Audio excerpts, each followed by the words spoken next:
Le Seigneur soit avec vous et avec votre esprit. Évangile de Jésus-Christ selon saint Matthieu. Gloire à toi, Seigneur.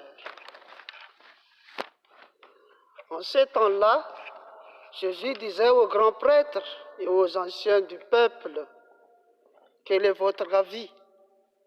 Un homme avait 2 fils. Il vint trouver le premier et lui dit: mon enfant, va travailler aujourd'hui à la vigne. Celui-ci répondit: je ne veux pas. Mais ensuite, s'étant repenti, il alla.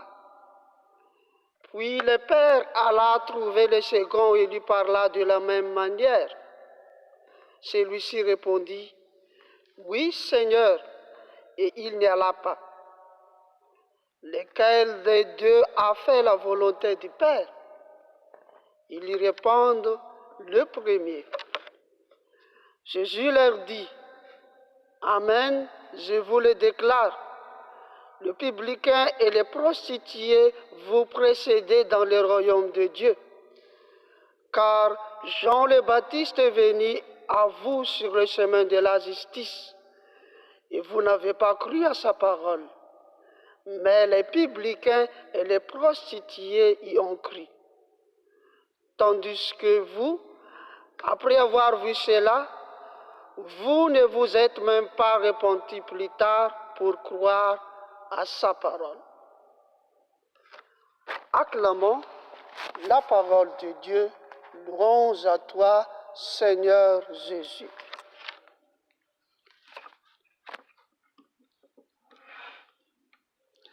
Dimanche dernier, l'Évangile nous parle de la vie.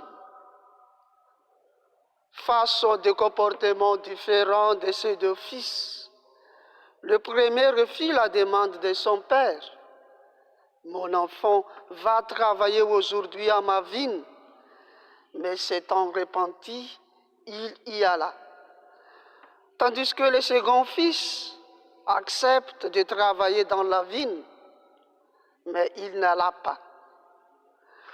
Ces comportements des 2 fils sont une réalité que nous pouvons voir se manifester dans la vie courante. À la maison, on parle de la relation entre parents et enfants. Au travail, de la relation entre travailleurs et employeurs. Et encore en matière de foi, si on parle de la relation avec Dieu, il y a des gens qui disent mais qui ne font pas. Il y a aussi des gens qui vivent le contraire. Jésus, en tant qu'éducateur, pédagogue, questionne ses contemporains après avoir raconté l'histoire. Dans cette parabole, je pense que cet homme, le père des 2 fils, est une image de Dieu et de la manière dont il s'y prend avec nous, ses enfants. Il m'envoie au travail. Va travailler aujourd'hui à ma vie. La vigne, c'est la terre que Dieu aime. Nous sommes invités à porter du fruit. Ce que notre Père attend de nous, ce sont des fruits de justice, de paix et d'amour. Allons-nous travailler à sa vigne et faire face à ce qu'il attend de nous? En méditant sur cet évangile qui nous parle des comportements des 2 fils d'un même père, je pense que le deuxième fils nous rassemble souvent. Nous sommes illogiques.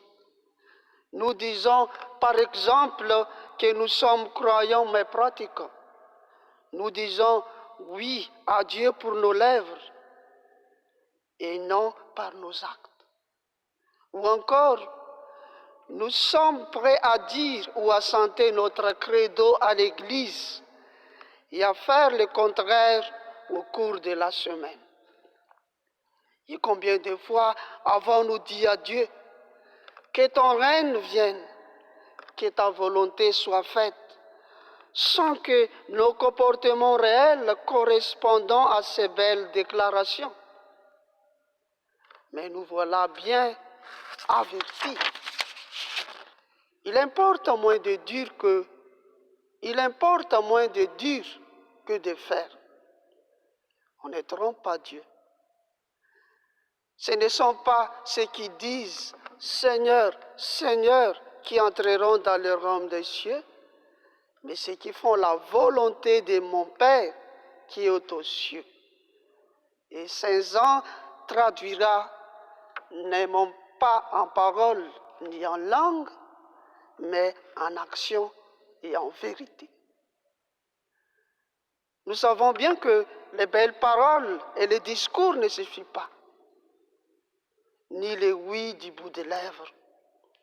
Ce sont nos actes qui comptent et nous les vérifions aujourd'hui dans tous les secteurs de la vie. Aujourd'hui, je me pose la question, suis-je toujours prêt à aller travailler à la vigne du Seigneur?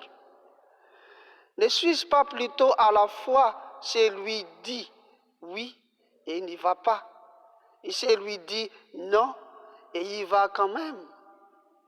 Suis-je cohérent entre ce que je dis, ce que je fais et ce que je crois?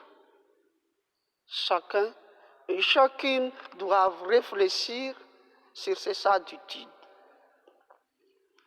Les promesses restent vides quand elles ne mettent pas en pratique. Ce sont nos actes qui comptent et pas nos intentions. Le premier fils arrogant, mais ses actes montrent qu'il est bon. Le second, d'après ses paroles, est compérant, mais il n'éteint pas sa promesse. Le Seigneur n'a pas besoin de belles paroles, de belles promesses ou de pratiques religieuses de façade. Il veut un amour vivant, un amour qui pose des gestes concrets. Le Christ connaît bien chacun de nos cœurs. Il sait nos résistances, nos difficultés intérieures, nos peurs, et de cela, il en tient compte. Ce n'est pas cela qu'il retiendra finalement. Ce qui compte alors, c'est notre adhésion concrète à sa parole, à sa volonté. C'est comme cela que les plus grands pécheurs se convertissent. Cette parabole est claire. Il ne suffit pas de dire oui, ou Jésus je t'aime, ou encore Jésus je crois en toi, ou bien Amen pour entrer dans le royaume de Dieu.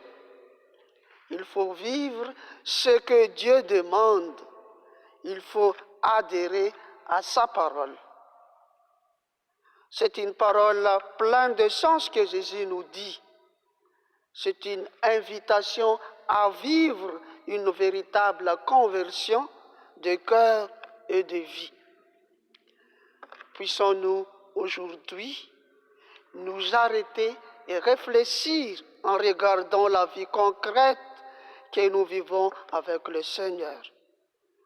Notre vie est-elle vraiment en accord avec sa parole? Notre cœur est-il vraiment au diapason de l'amour de Jésus pour nous? Seigneur, ce passage de l'Évangile s'adresse à moi aujourd'hui. Je sais que ton enseignement m'interpelle. Je suis appelé à écouter ta voix au plus profond de moi-même. Aide-moi, Seigneur, j'ai besoin de ta grâce et de ton soutien. Amen.